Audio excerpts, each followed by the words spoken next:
Estás escuchando Vinimos, el podcast sobre vinos, espumantes y bebidas de Marisol de la Fuente.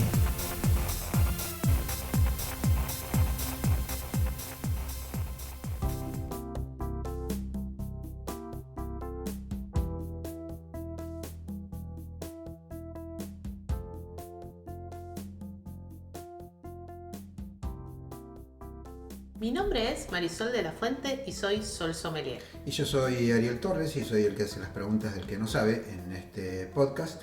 De Sol, ¿de qué vamos a hablar hoy? Vamos a hablar de cerveza. Está muy bien. Tiene alcohol, está bien, digamos. Sí, claro, porque nosotros arrancamos en nuestra cortina diciendo podcast de vinos y bebidas. Así es. Así Café que con leche, ponele. No.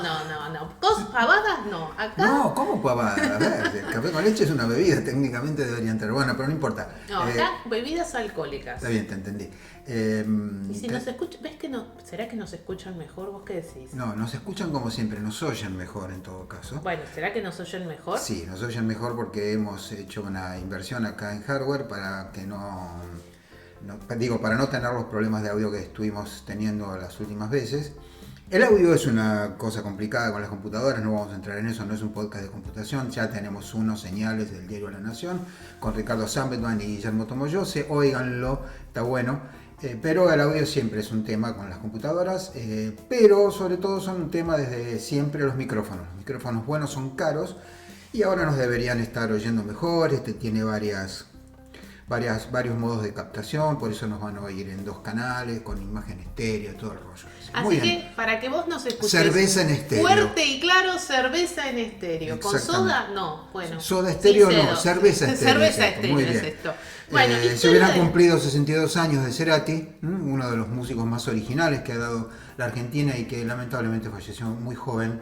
Tenía un montón por hacer por delante. Vamos a brindar por su obra con cerveza. Hoy con cerveza. ¿Y por dónde arrancamos? No tengo idea, porque la cerveza es un universo. Digamos. Es todo un universo paralelo. Hay gente que se dedica. Y vamos a hablar en un podcast nada más. Vamos a dedicarle varios podcasts a la cerveza. Bueno, vamos viendo. Hagamos introducción hoy. Hagamos introducción. ¿Y las introducciones por dónde arrancan? Por el origen, la historia, todo es un embole. ¿Sí? ¿Cómo un embole? Es fundamental. ¿Cuán antiguo es el vino, Torres?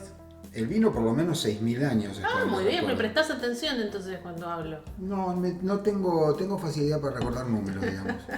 Bueno, y si hablamos de cerveza... No, en realidad deberían ser lo mismo o más, porque hay grabados de pinturas de los egipcios haciendo cerveza. ¿De cuándo es la cerveza? Cerveza 8.000, 10.000 años antes de Cristo en Mesopotamia y Sumeria. Ahí hay que decir que esto tiene que ver con la fermentación espontánea del grano de trigo, ¿no? Todavía no se trabajaba ahí con cebada. Sí fueron los egipcios los que incorporaron, los que cambiaron el trigo por cebada y de hecho la cerveza era como su bebida nacional, ¿no? Así que la cerveza también nos viene acompañando a la humanidad desde mucho tiempo. Por algo que hemos charlado y que no hace más que confirmar algo que muchos historiadores dicen, que en aquellas épocas era más complicado o más peligroso tomar agua que tomar una bebida que tuviera alcohol. No era más peligroso, era muy peligroso. El agua, el origen de la vida, combinar las dos cosas y lo que obtenés es un brebaje que te va a hacer agarrar alguna cosa que te puede matar. Uh-huh. Así que si le pones alcohol, la cantidad de porquerías ahí se reduce. Pero hay algo más que tiene que ver con la acidez. Lo mismo pasa con el pan. Uh-huh. En un ambiente ácido también tienen problemas los bichos malos. Así que nada, la verdad es que cuando te digan que estás bebiendo mucho, decirle no, lo que pasa es que yo soy muy tradicional. Porque esto tiene mucho tiempo. Las bebidas alcohólicas nos acompañan desde prácticamente el inicio de la humanidad. No, sino en realidad desde que empezamos a desarrollar entornos urbanos y poco a poco fuimos perdiendo la inmunidad que teníamos de antemano, porque antes la verdad es que bebíamos de charcos, del río, de donde consiguiéramos agua, pero a medida que nos fuimos organizando y tal, en ciudades y empezamos a perder un poco esa inmunidad, nos hizo falta, y además también era más jodido que se muriera alguien. Cuando éramos cazadores recolectores aparecía un animal y por ahí se comía 2 o 3 de tu familia, digamos. Era imagen linda. No, bueno, pero son otros estándares. A medida que nuestros estándares de vida empezaron a mejorar y nos volvimos más civilizados, de ahí viene la palabra, empezamos a tomar más alcohol. No, perdón, empezamos a tomar más alcohol porque el agua seguía siendo peligrosa porque todavía no sabíamos cómo potabilizarla. Ahora, hablando de civilizaciones, ¿no? Nuestros amigos, los romanos y los griegos, que los mencionan en cada charla, en cada curso, en cada clase. Bueno, ¿tomaban cerveza o no tomaban cerveza? ¿Vos qué opinas? La verdad no lo sé, mirá que la única imagen del alcohol que tengo de Grecia, fíjate qué nivel, es una página, un párrafo en el simposio, el banquete de Platón, simposium en griego. No recuerdo la cerveza, ¿cómo es? Bueno, pues ¿sabes por qué? Porque en realidad, y acá frase polémica para el que nos esté escuchando o los que nos estén escuchando, aparentemente cuando mirás la historia, la cerveza, en el caso de los romanos y los griegos, era como la bebida del pueblo y de los bárbaros. Los políticos y las clases altas preferían tomar vino. Mirá, ¿y por qué sería eso? Porque en realidad es más difícil hacer, o sea, tecnológicamente es más difícil hacer cerveza que hacer vino, ¿o me equivoco? Sí, yo creo que cuando yo cuento un poco sobre esto del vino, tanto en el caso de los romanos como de los griegos, sobre todo de los romanos, incluso cuando hablamos de vino, se dice que había un vino de clase alta y un vino de clase baja, que es todo lo contrario a lo que ocurre hoy, porque el de la clase baja era el tinto y el de la clase alta era el blanco, porque estaba filtrado, tenía más pureza, era más claro. Entonces, sí, claro. Todas las asociaciones de lo claro a lo místico, y ese era el vino de la clase alta. Sí, Entonces, yo me imagino que tiene que ver con alguna de estas cuestiones de los procesos productivos, de los colores, y andás a ver, tal vez había algún tema de gusto o de preferencia, no lo sabemos. Posiblemente, sí. Hay la cultura. ¿Quién decía? Bueno, no me acuerdo quién decía que los prejuicios son los pilares de la civilización. Ahí hay un montón de sesgos de prejuicios. Por el hecho de que fuese más claro, hoy sabemos que no tiene nada No que tiene ver. nada Porque que sea ver, bueno. mejor, peor. Imagínate etcétera. que en esa época tampoco sabían por qué fermentaban las cosas, ni para hacer la cerveza ni para hacer el vino, no tenían Pues idea. hasta Pasteur no se lo sabe. supieron. Incluso la palabra clase ya es un sesgo. Si nos Exactamente. ponemos. Pero bueno, vamos a seguir Pero con bueno, un podcast de cerveza. De cerveza no que de es donde política. estamos. No, de hecho, pues, cuando pensás en la historia, obviamente los nórdicos sí era una bebida, porque ahí había realmente muchas condiciones o buenas condiciones para el desarrollo de la cebada, que desde los egipcios era lo que se usaba para hacer cerveza, y era típicamente de las fiestas, de los triunfos de guerra, digamos, de la manera de festejar de los pueblos nórdicos. Ahora, como pasa con el vino, en la cerveza, nuestros queridos personajes, los monjes, aparecen también. ¿Qué pasó en la Edad Media con los monjes y la cerveza? ¿Alguna pista? No, la verdad es que no. Si tengo que decir, es posiblemente me equivoque. Creo que ahí añaden uno de los componentes que se usa hoy en la cerveza. Pero hay que decir algo acá, y es que pasa mucho que los monjes aparezcan ahí, porque el alcohol siempre tuvo un costado desde las fiestas, desde las bacanales, junto con eso nace el teatro, y todo eso estaba asociado a la religión, porque es un psicotrópico el alcohol. Entonces, mal o bien, al final les caía el asunto a los monjes, que aparte tenían el tiempo, tenían el capital, tenían las instalaciones, etcétera. Digamos, vos no decías quiero tener una bodega en el año 500. No, ¿entendés? claro que no. Muy bien. No, y de hecho... ¿Qué pasa con los monjes en la Edad Los Media? monjes, vos dijiste muy bien lo que pensaste, tu idea. Los monjes son los que como que refinan el proceso y institucionalizan o definen el uso del lúpulo en el proceso productivo de la cerveza. Digamos que en el siglo más o menos 14, 15 es donde la cerveza empieza a pasar a manos de productores, de personas comunes que empezaban a hacer elaboraciones caseras, que empezaban a hacer fabricaciones. Y pasa algo muy clave en 1516, que es cuando el duque de Baviera, Guillermo IV, declara algo que es fundamental para la cerveza y que continúa hoy, que es la ley de pureza. Ok. ¿Y cómo es eso? La ley de pureza dice que la cerveza tiene 3 elementos únicos: cebada malteada, agua y lúpulo.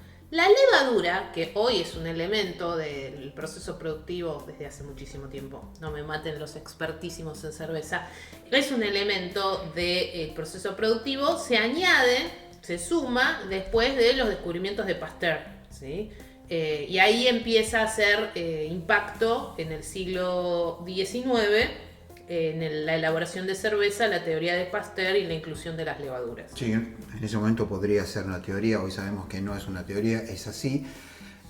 Pero la ley de pureza básicamente es como lo que hoy te dice el Instituto Nacional del Vino, que no le puedes poner azúcar al vino, digamos. O sea, es Sí, no es una, digamos, ley de pureza suena fuerte. Sí, estamos hablando de 1516 y de un duque, ¿no? Por eso. El duque de Baviera. Pero, a ver, si hoy pensamos en cuáles son los ingredientes que tiene que tener una cerveza y que son los que se usan para una cerveza, son cebada malteada, agua, que tiene que ser pura, blanca, no alcalina, digamos, una buena agua, porque es lo que es el 90% de la cerveza es agua. Y sí, claro. Por lo cual, mucho de su sabor va a tener que ver con el agua. El lúpulo, que le va a dar el sabor y el aroma ese que agregaron los monjes. Y la levadura. A veces podemos ver que se le puede agregar arroz, trigo, maíz. De hecho hay cervezas de trigo, centeno, sorgo. Pero los ingredientes en base a la ley de pureza es cebada, agua, lúpulo y levadura. Eso es lo que puede tener una cerveza. Eso sigue rigiendo hoy. Sí. ¿Puedo hacer una pregunta incómoda? Sí. ¿Y cómo es que aparecen de golpe cervezas que tienen frutos del bosque, helado de vainilla, caramelo de menta, digamos? Porque vos podés agregar algunas otras cosas al proceso productivo. Por ejemplo, la cerveza sour, que acá hemos probado algunas por la columna en el canal de la ciudad, son cervezas que son bastante modernas, que fueron aprobadas como estilo, creo que la sour es de 2016, es un estilo brasilero, que incluye la incorporación de frutas. Son cervezas de mucha acidez, como dice su nombre, son sour. Y lo que hacen es agregar distintos tipos de frutas en el proceso productivo. Por eso tenemos cerveza sour de mandarina, de naranja, de mango. Ok, si vos haces eso con el vino tenés una sangría. No, claro, entonces, bueno, por es como, eso. Vamos a poner un primer datito acerca de la cerveza. Estoy casi seguro de equivocarme de punta a punta, pero no me importa. Digamos, es una idea, por ahí es así, por ahí no, vos me dirás. Y es que la cerveza es como más flexible en ciertos aspectos.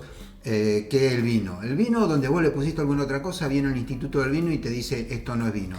Sí, digamos que la cerveza también tiene su organización que regula los distintos estilos. Ahí es donde aparece todo esto que vemos en la góndola de la IPA, la APA, sí, la Stout. Y ahora vamos a hablar un poquito de todo eso, pero digo, son estilos certificados, aprobados, que son los que se producen en general a nivel mundial y que vienen de algunos estilos muy históricos. ¿Vos podés hacer otra cosa? Podés. Y en el mundo del vino también podés. Lo que pasa es que no vas a tener una clasificación. En el mundo del vino no va a ser vino. Claro, no va a ser vino. En cambio, una cerveza con mandarina sigue siendo cerveza. Pero está hay alguien que la prueba. Ese estilo de cerveza tiene una aprobación. Perfecto, pero entonces esa aprobación es, insisto, más flexible que en el caso del vino. Lo que tiene, por otro lado, sentido, porque la cerveza, si me perdonan los que toman vino, yo sé que esto es un podcast de vino, para mí, que soy un ignorante completo, es como que la cerveza tiene un espectro, ¿sí?, de posibilidades organolépticas, vamos a ponerlo en estos términos, fíjense qué serio lo estoy diciendo, mayor que el vino. El vino, donde vos te movés un pelito, ya tenés un brandy, un oporto. Donde te moviste un pelito, ya está. O tenés un vino fortificado, o no es vino en absoluto. O sea, para mí la cerveza es como que tiene una paleta más grande de posibilidades. No digo que tenga una paleta más grande de descriptores, porque los vinos tienen muchísimos. Lo que digo es que vos con la cerveza podés jugar más. Y me parece incluso que el concepto mismo de la cerveza es más lúdico que el concepto del vino. El vino hoy, no digo originalmente, porque originalmente no sabemos qué pasaba, no teníamos la máquina del tiempo. El vino hoy es como que pinta un poquito más, vamos a ponerlo así, más serio que la cerveza. Uy, todos los cerveceros te van a odiar con eso que acabas de decir. No, por el contrario, creo que la cerveza es más de juntarse con amigos, de reírse, de poder llevarla en lata, de un montón de cosas que por ahí el vino trata de hacer a veces tímidamente. Por el contrario, para mí que algo sea lúdico es que es mucho más amigable, mérito. Que es mucho más amigable, no hay ninguna duda.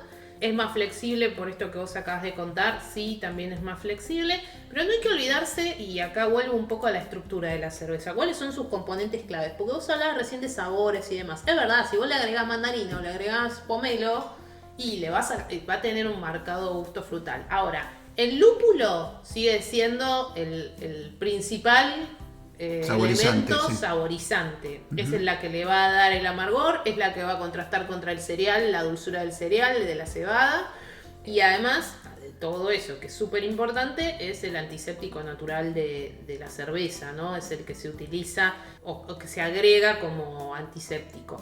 Ahora, ahí imagínate que tenés una paleta una paleta aromática inmensa, porque estamos hablando de más de 250, y creo que hoy ya son más aceites esenciales diferentes, que todos te van a aportar aromas diferentes. De hecho, muchas veces, y cada vez más, para lograr diferenciarse, ¿qué hace el cervecero?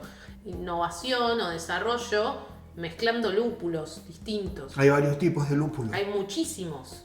No lo sabía, mira. Hay muchísimos tipos de lúpulos de distintas regiones. Nosotros acá, nuestras producciones de lúpulo están en la Patagonia, pero mucho del lúpulo que se produce pertenece a grandes cervecerías en Argentina. Entonces también muchos de los cerveceros más artesanales a veces utilizan lúpulos locales, pero muchas veces traen lúpulos extranjeros, importan, porque además cada estilo y cada lúpulo le va a dar como un sabor, obviamente, como estamos diciendo, diferente a la cerveza, ¿no? Pero entonces dijimos, volvemos un poquito para atrás. Hablamos de agua, hablamos de lúpulo, hablamos de la cebada malteada, y hablamos también de las levaduras. Cuando hablamos de cebada malteada, también estamos hablando de cebada tostada, ¿no? Para lograr que ese grano tostado nos indique color y también nos va a indicar sabor. Bueno, fantástico. Ya sabemos con qué se hace la cerveza. Ahora, cuando vas a comprar una cerveza aparecen estas siglas extrañísimas. Sí. Bueno, explícanoslas. Vamos a hablar un poquito de eso entonces, dale. Sí, por favor. Vieron que hay, bueno, porque le hablo a él y le hablo a ustedes, pero vieron que hay dos tipos de cerveza, ¿no? En general, las ale y las lager. Yo ya ahí me confundí. ¿Qué es qué? Cuando yo hablo de una cerveza ale, que dice ALE, por ejemplo, la IPA es una Indian Pale Ale, ¿sí? Ale es el tipo de fermentación. ¿Qué significa una ale? Una ale tiene una fermentación rápida, a una temperatura un poco más elevada, se fermenta entre 15 y 25 grados. Esas levaduras flotan dentro del recipiente y lo que hace es que estas cervezas finalmente sean un poco más encorpadas, tienen más volumen y generalmente son las más oscuras. Generalmente son las que tienen más agregado el lúpulo o lúpulos más amargos. ¿Es más amarga entonces? No siempre, pero suele ser un poco más amarga. Se toma un poquito más caliente, o en realidad a una temperatura más alta, no caliente, pero las ale pueden ser tomadas, dependiendo del tipo de ale, entre 10 y 18 grados y está bien, porque se parecen mucho más, cerveceros de vuelta no vengan a asesinarme, se parece mucho más a un vino. Sí, igual no van a venir, no te preocupes. Las ale tienen más cuerpo y son eventualmente más amargas y son las que son oscuras. Tienen más volumen, el color puede variar un poquito, porque va a depender también de la malta y demás, pero okay. En general va a tener más volumen, más peso en boca, como diríamos en el mundo del vino. Está bien, pero yo quiero saber antes de abrir la botella. Entonces, bueno, por eso. Cuando veo que es una ale, esperaría eso. Y la otra es la lager. La lager es esa que tomamos en el verano al lado de la pileta, la clarita, la cerveza rubia, liviana, suavecita. Esa tiene una fermentación más lenta, a baja temperatura, entre 5 y 9 grados. Y estas son las que nacieron en Bohemia, Baviera, digamos, son de donde vienen esos estilos, mientras que las ale son las que vienen más de la Mesopotamia, ¿sí? Okay. La ale es la que tomaban los egipcios y la otra son las que tomaban los alemanes. Muy bien. Exactamente, y ahí sí vamos a tener liviano, fresco, ligero. Y hay que tomarla más fría. Y esa es más fría, entre 7 y 10 grados. Puede bajarlo un poquito más si querés. Recuerden que en esta bebida, igual que en los vinos y en todas las bebidas, menos temperatura es menos sabor, menos olor. Sí, no, correcto, pero ahí me estaba preguntando en mi cabeza, no importa, lo hablamos otra vez, ¿qué es lo que tiene una lager que cuando sube la temperatura ya no es tan agradable? Pero no importa, voy a esto. Además de las ale y las lager, como no podían quedarse quietos con las siglas, son como, digamos, a todo el mundo le gusta crear siglas, ahora están las IPA. Sí, la IPA es la de más de moda, que significa esto que te decía, la Indian Pale Ale. ¿Por qué Indian? En este caso particular es una cerveza que se creó para adaptarse a las condiciones de un mercado que era muy importante para el Imperio Británico, que era la India. La cerveza tenía que resistir el viaje, entonces se crea este estilo que es un poco más robusto, con más cuerpo, con más lúpulo, para que aguante el viaje. Se dice que el señor que crea esto, el cervecero, que se le ocurre esta idea, se llama George Hodgson, y bueno, se le ocurrió cambiar el estilo de la cerveza, crear esta Indian Pale Ale pensando en ese mercado en particular. Muy bien, ¿y qué otra hay? ¿Hay una APA, puede ser? Hay una APA, la APA es ¡Apa! la American Pale Ale, y ese es un estilo americano, que nace ahí por la década del 80, y es una cerveza que también tiene lúpulos americanos. Generalmente los lúpulos tienen nombre también, pero no queremos marear a los que nos están escuchando. En general se usa un lúpulo que se llama Cascade para hacer este tipo de cervezas, varias maltas, y la verdad que es muy cercana a la IPA, ¿sí? Pero es la American Pale Ale, ¿sí? Entonces, de vuelta, a no volverse loco, lo que tienen que mirar es si están frente a una Ale o una Lager. ¿Por qué? Porque eso es lo que va a terminar determinando, valga la redundancia, cómo va a ser esa cerveza. ¿A qué temperatura la tenés que tomar? Exacto. También? ¿Con qué la puedes acompañar? Exactamente. Y después van a ver que sobre todo acá en Argentina está habiendo muchas variedades.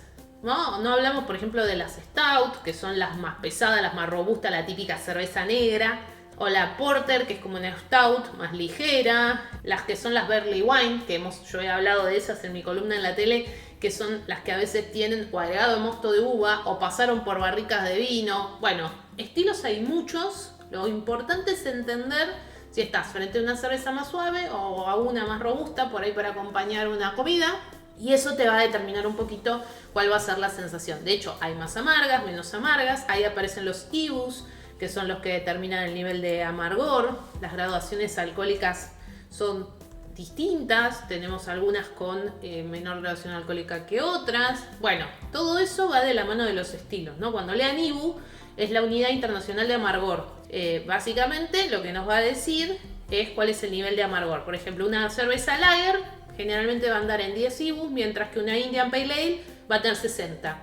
Llega hasta 100. 100 es el más amargo de todos. Y obviamente ese amargor también, como por ahí nos pasa con el vino, va a ir de la mano de el tipo de cereal que se usó, los distintos lúpulos que se usaron, proceso productivo, acidez, ¿no? A veces puede tener mucho IBU, pero no tener una sensación tan amarga o viceversa.